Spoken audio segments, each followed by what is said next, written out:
So, Kennedy, have you thought about what I said to you before? I'd really appreciate it if you gave me an answer sooner rather than later. Do you mean the money? I thought I already made it pretty clear I wouldn't be giving you anything. I don't remember saying no. You just said you'd think about it and left it at that. I did, but then I told Graham to tell you we wouldn't be giving you anything after me and him discussed it together. We're already sending you more than enough money to help out with your monthly living expenses as it is. I have no idea why you think you need more. That said, it's not that we don't want to help out, it's just that things might get rough for us financially if we give you any more money than we already are. Things might get rough financially for you. Oh, how dramatic! You must be joking! I heard about your monthly wage, that is. 5 figures? Is it true? I take it Graham told you? Is that why you're asking me for more money all of a sudden? So what if it is? It's not like you can't afford it. I'm an old-age pensioner with no income. If you have the leeway to help out, why not use it? Just because I make decent money doesn't mean I can afford to give it away. Besides, you're fully aware that me and Graham have 2 kids to look after. Why would you make such ridiculous demands of us when you know how much it costs to raise children? Obviously, I know that. What of it? What of it? You act like it's irrelevant. Even if things aren't so bad for us now, no one knows what the future might bring. It's no secret the economy's in the gutter, and it'd be irresponsible of us to not have some money put aside in a savings account for the event of an emergency. We seriously don't have as much leeway as you seem to think we do. You're not the only one bringing in money. My son works too. I simply do not accept that between both of your salaries combined, you can't afford to give your poor mother-in-law a helping hand.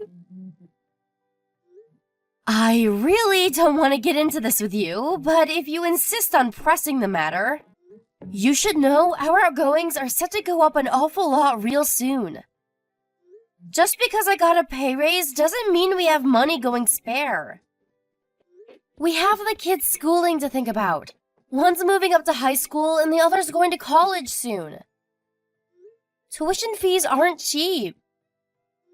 We genuinely can't afford to give you any more money than we already are. Oh dear, how disappointing. I really thought you were different, Kennedy.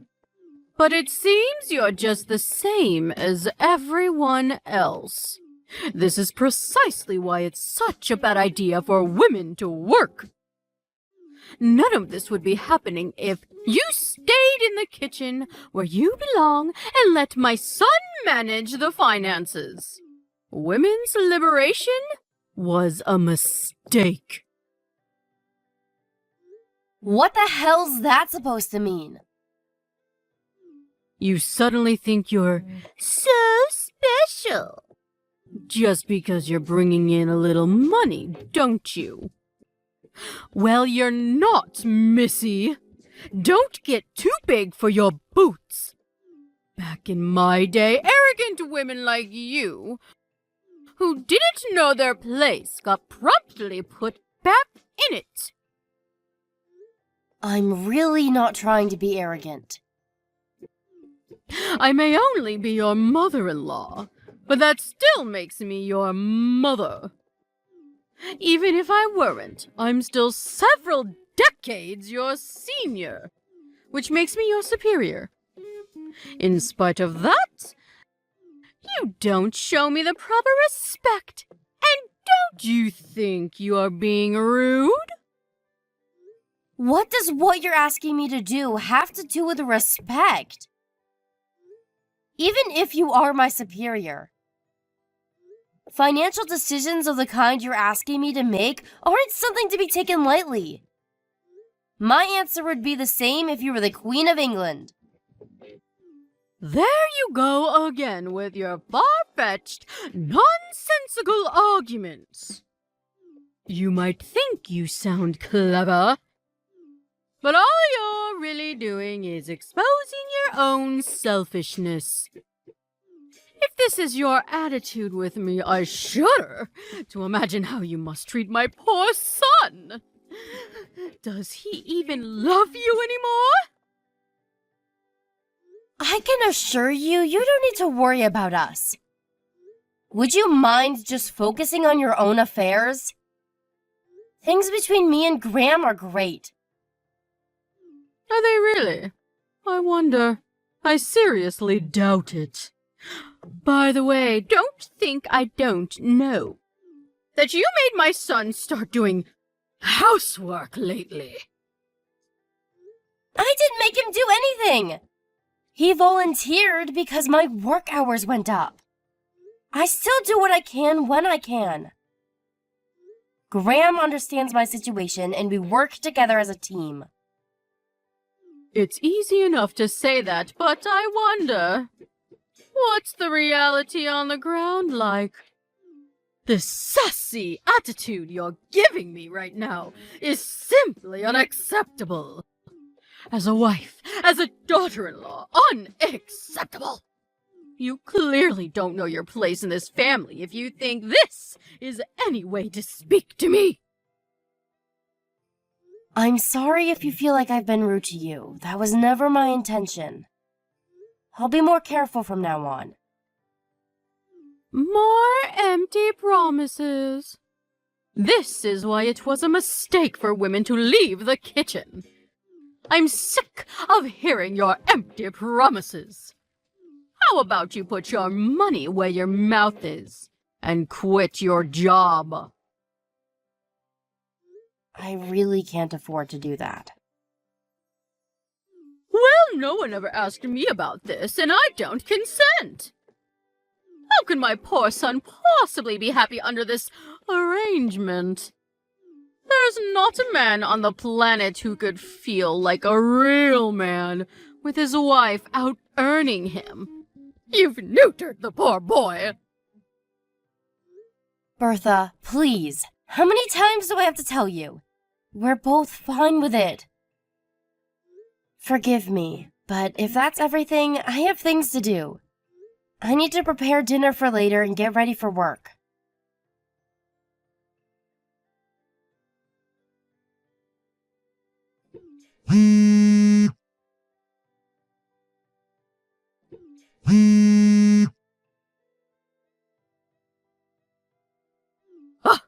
Kennedy? Kennedy. Excuse me, Kennedy. Are you there, young lady? Why won't you answer the phone? How dare you ignore a phone call from your mother? I've never encountered such rudeness in my life. Bertha, please. You have to stop doing this. I'm at work and can't speak on the phone right now. You spam called me yesterday, too. Please stop it. You have no idea how inconvenient it is when you do this in the middle of my work. I'm asking you nicely here. Oh, I forgot you asked me not to. Anyway, forget that. The real question is, why are you still at work? I made it very clear you were to quit your job, didn't I? I do hope the process is underway, and you didn't disobey me again. Were you actually being serious? I assumed you were joking. As if I'd joke about such a thing. I'm as serious as it gets. I see. Well, even still, that doesn't change my answer. Impossible is impossible, and that won't change. Impossible this, impossible that. You're such a negative Nancy. It's always doom and gloom with you. Back in my day, when times were tough, we pulled our socks up and we got on with it. You young people today don't know how easy you have it. And you, especially you. All you seem to be capable of doing is complaining. I'm reaching my wit's end with you, young lady. You should know I won't carry on tolerating this forever. There's nothing for you to tolerate. I never agreed to quit my job in the first place. Even if, for argument's sake, I was considering quitting my job, you wouldn't be part of the discussion because it has nothing to do with you. Blah, blah, blah. Here we go again with the same old nonsense. I've said it before, and I'll say it again. But if you don't hurry up and change your ways, my son's going to end up hating you. Don't worry. Graham's a decent man. There's no way he'd be petty enough to hate me over something like this. How can you be so sure? You have no idea what he really thinks of you. You have no idea what he really feels deep down. If that were the case, I'm sure he'd speak to me about it. In any case, it has nothing to do with you. How dare you! Why, you little brat! I oughta... You're the cockiest, most impertinent, most arrogant little upstart I've ever met in my life! You would have gotten the belt back in my day for this! You're lucky the world's gone soft! I've had it with you! Quit your job this instant! Why would I do that? That would make zero sense. Back in my day, a wife's place was in the kitchen and bedroom. She served her husband unquestioningly while keeping her head down and her mouth shut. She did what she was told when she was told it, and she liked it. But you don't know the first thing about being a proper wife.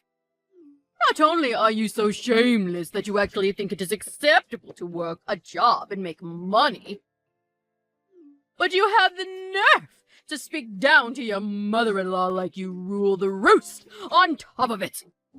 I feel nauseous. The world's gone mad. Why are women so obsessed with acting like men all of a sudden? This isn't how a wife should behave. You need to change your ways right now. Jesus, Bertha, we're not in the Stone Age anymore. The world's a different place now. I don't think I rule the roost, and neither does Graham. And isn't that exactly the point? There are no dictators in our relationship. We're equal partners. Don't preach to me about how times have changed. Whether it's 567 BC or 2023. A good wife is a good wife. I don't approve of your behavior one bit. It's a wife's duty to serve a husband. You should be making my son feel like a man, not a little boy. How dare you earn more than him? I can't take this anymore. This is pointless. I'm going back to work. Oh, no you don't! I'm not done with you, young lady. You're not the one who decides when this conversation ends. If you're so upset, you should be talking to my husband, not me. If it turns out he agrees with you, maybe then I'll consider what you're saying. Until that time comes, we're done here. You mean you're done taking responsibility for your behavior? All you're doing is burying your head in the sand because you can't bear to consider you might actually be wrong. Go on. Escape, you coward! I'm not escaping from anything. I just see zero point in talking to you any further.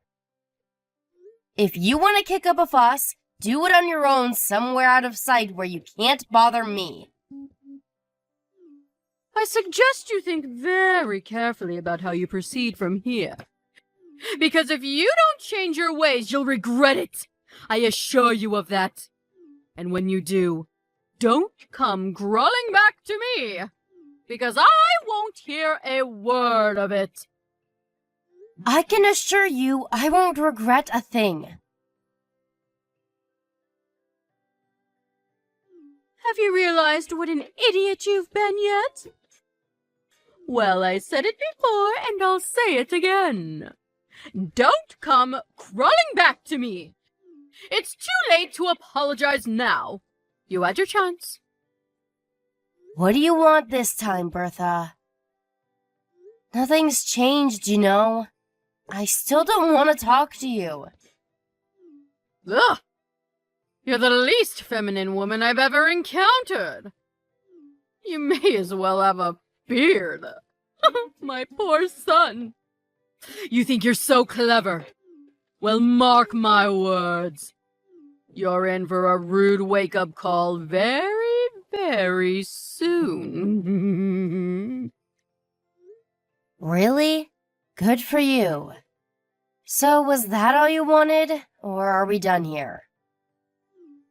Since you're so dead set on disobeying my orders and staying at that damn job of yours, I called your company and told them to fire you instead. Not long now. It's almost over for you. Now that you mention it, I did just hear something about that. So it was you, was it? Well, prepare yourself, 'cause you're about to get arrested. My condolences. What are you talking about? All I did was tell them to fire my arrogant daughter-in-law. What's wrong with that? It's certainly not an arrestable offense. That's the most laughable thing I've ever heard.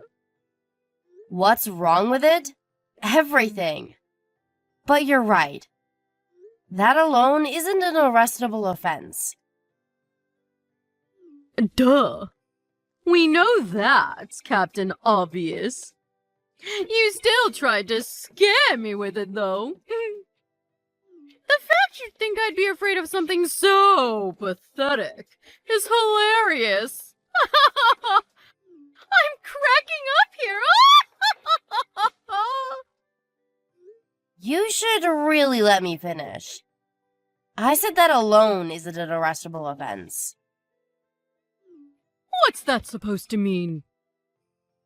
Sure, you wouldn't get arrested for one poxy phone call to my company. But that's not all you did, is it? Something tells me there was more. Are you going somewhere with this? Stop beating around the bush. If you're gonna say something, hurry up and spit it out. For example, you wouldn't have happened to, I don't know, gone around bad-mouthing me to anyone else, would you? Friends, acquaintances, neighbors, anyone like that? You know, spewing your usual hatred about me to as many people as humanly possible. No, I did no such thing. But even if I did, what's the problem? I'd be well within my rights. You really didn't, huh? You know it's wrong to tell lies, Bertha. Shut your insolent mouth! I just told you I didn't! You didn't answer my question! What would be the problem if I did? Lord knows you deserve to be bad-mouthed. Ugh! Just hurry up and tell me already! If you really didn't do it, there's no point in telling you. I mean, why would I if it has nothing to do with you? Wait a sec. If you're so desperate to find out, does that mean you did after all? How many times do I have to tell you? No, I did no such thing! But, well, you've piqued my curiosity. There's no harm in telling me, is there? Just think of it as idle gossip between your mother and daughter. You seem so desperate to tell me that I'm willing to hear you out. Ugh. Enough already, just tell me. Well, if you put it that way, and this is only hypothetical, but if, for example, it was found out that someone had been going around spreading malicious rumors about me, they'd be arrested for slander. Slander? For a harmless little rumor? Hardly a big deal. Why the need to kick up such a fuss? Harmless?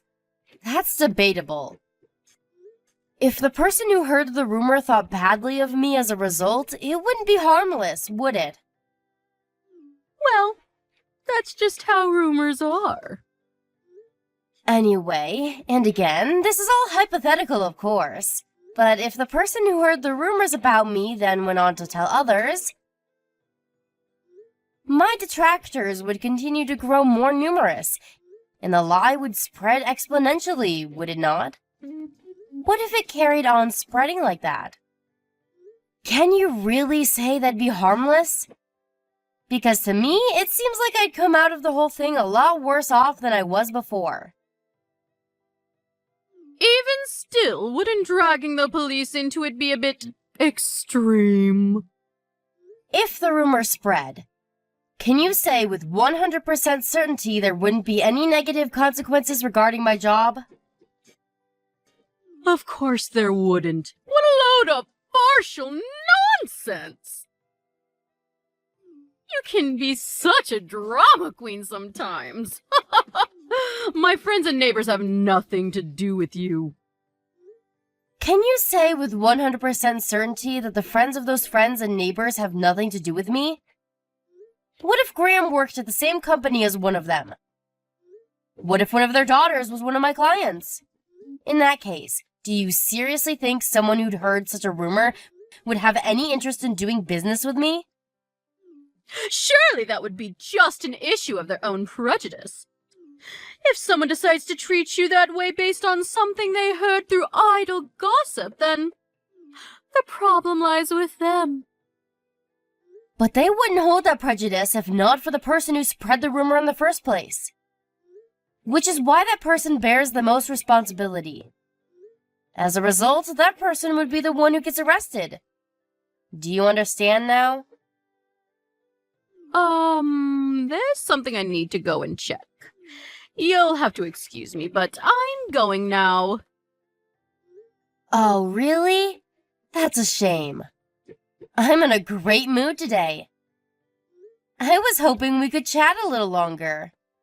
But if you have urgent business to attend to, I guess it can't be helped. Yes, I'm sorry. I simply have to take care of this. Speak later.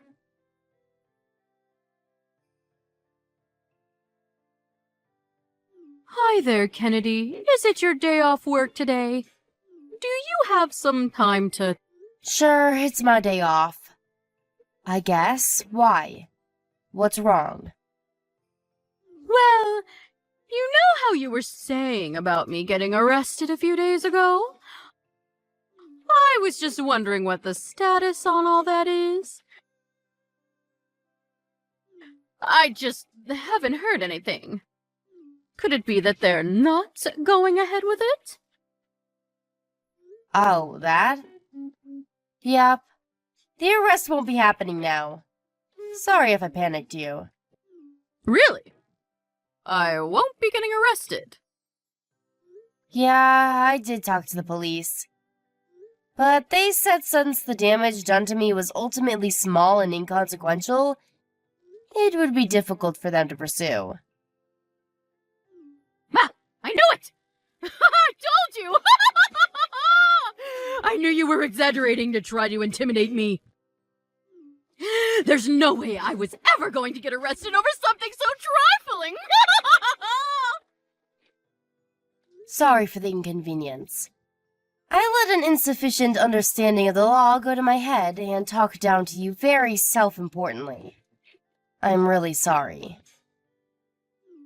So you should be. People like you always think they can get away with talking down to others. This is why women shouldn't be in the workplace. And they certainly shouldn't be making as much money as they do. It goes straight to your heads. I hope you have a long, hard think about your behavior. You're right, I should. This whole thing has been super embarrassing. I feel so silly. But there is one more thing. Since you're not getting arrested, I decided to take you to court instead. Me and Graham will be paying you a visit real soon. Huh? You're taking me to court? You are taking me to court? Yeah. Well, to be precise, me and Graham are taking you to court. You might not be getting arrested, but you absolutely will be paying me compensation. So, make sure you save up diligently for the payout you're gonna owe me after the trial. No. No, this is not happening. Just hold your horses, young lady. How can you do this? Didn't the police tell you to give up? They just told me it'd be difficult to pursue criminal charges against you. That doesn't mean I can't file it as a civil matter. Even still, who takes their own mother-in-law to court? What's wrong with you? We're a family! And my son! What the hell has gotten into that boy? You have lost your minds! Me and Graham both decided on this together. We concluded that our lives would be better without you and your jealous shenanigans in it. Your appeals to family are meaningless now. We're strangers. Jealous shenanigans? What am I supposed to be jealous of? You demanded that I send you more money the moment you heard about my salary. Then, as soon as I told you I had no intention of doing what you were asking, you started barking orders at me to quit my job. If that's not jealousy, what is? All right, fine. Maybe you do have a point. But still, isn't taking me to court going a step too far? Surely, if you have grievances with me, you should just tell me? What happened to a good old-fashioned argument? Why the hell do we have to do it in front of a judge? Would you have stopped if I'd have aired my grievances? Of course I would. I'd never do anything to upset my beloved daughter-in-law on purpose. Liar.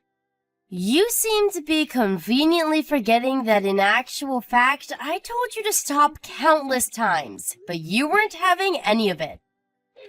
You left me no choice but to take legal action. Sadly, this is the only language you seem to understand. I apologize for everything. I'm sorry. Please, can we just stop with all this talk of court? You really think begging and pleading with me is gonna work after all this time? Please! What are my friends and neighbors going to think if they hear my own son and daughter-in-law are taking me to court? My reputation in this town will be dragged through the gutter. I'll be finished. How am I supposed to live like that? I could have very easily met the same fate as a result of your malicious rumors. You didn't care about that when you were spreading them, so why should I care now? You don't have a leg to stand on. What goes around comes around, Bertha. How could you be so horrible? Do you take pleasure in trying to paint this frail old woman as a villain? Don't you feel sorry for me? You're only a frail old woman when it suits you. You were happy enough to call me every name under the sun and make slanderous phone calls to my company in an attempt to trick them into firing me when you thought you could get away with it. You didn't seem particularly frail back then. You don't deserve an ounce of respect, and you'll never get it from anyone, because you're nothing more than a bitter, manipulative old hag.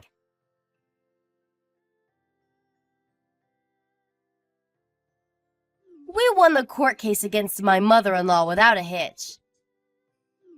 The hateful rumors she'd gone around spreading about me were so numerous and appalling that gathering enough evidence to bang her to rights was a walk in the park.